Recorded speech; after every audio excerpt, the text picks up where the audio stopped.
ধন্যবাদ এবং স্বাগত জানাই একটি ভিডিওতে। আজকে আমি কথা বলবো আপনার ভিতরে হয়তোবা অস্থিরতা। এই অস্থিরতা সব সময় হয়, কী কারণে হয় আপনি নিজেও হয়তোবা জানেন না। তাহলে এর থেকে কিভাবে আপনি মুক্তি পাবেন সে বিষয় নিয়ে আমি কথা বলবো কাউন্সেলিং সাইকোলজিস্ট আশুজ্জামান রাজু।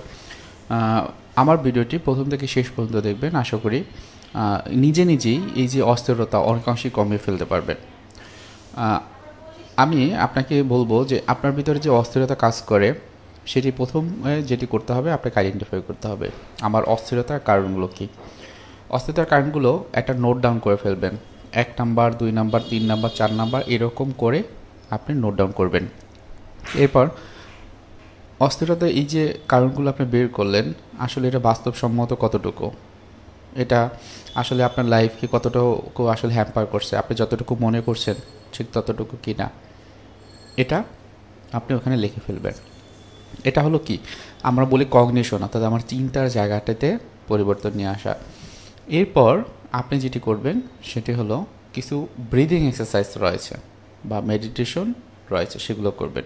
ব্রিদিং এক্সারসাইজের ক্ষেত্রে আমি আমার এই চ্যানেলে বিভিন্ন রকম ব্রিদিং এক্সারসাইজের কথা বলেছি, সেগুলো ফলো করতে পারেন।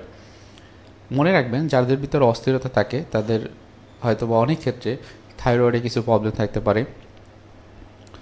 বেশিরভাগ ক্ষেত্রে দেখা গিয়েছে তাদের যে অটোনমিক নার্ভ সিস্টেম সেখানে অ্যাফেক্টেড থাকে, অস্থির থাকে, এবং সেই জন্য তাদের ভিতরে এই যে অস্থিরতার যে সিমটম সেগুলো চলে আসে। তো অবশ্যই আপনারা হচ্ছে যে মাইন্ডফুলনেস মেডিটেশন করতে পারেন, যেটি নিয়মিত প্র্যাকটিস করলে দেখবেন অস্থিরতা অনেকাংশই কমে যাবে।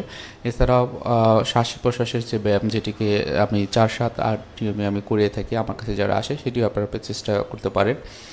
আপনার মনে হয়তো বা কিছু বিষয় থাকে যেগুলো কাউকে বলার দরকার বা কখনোই বলতে পারেননি, নিজের ভিতরে থাকতে থাকতে একটা অস্থিরতা, ভয়, একটা আতঙ্ক কাজ করে, এবং এই আতঙ্ক থেকেই আপনার ভিতরে অস্থিরতাটা তৈরি হচ্ছে। তাহলে এর কি কোনো সহজ সমাধান আছে? কিভাবে আপনি সহজ সমাধান করতে পারেন? কার কাছে গেলে আপনি হেল্প পেতে পারেন? যে এই সমাধানগুলো করার জন্য যেই টুলসগুলো দরকার বা যেই বিষয়গুলো খুবই ইফেক্টিভ, সেগুলো কি আপনার সাথে আছে, আপনার কাছে আছে কি না একটু খেয়াল রাখতে পারেন। যদি এমন হয় যে আপনি নিজেই সমাধান করতে পারবেন, সেক্ষেত্রে আপনি অবশ্যই চেষ্টা করতে পারেন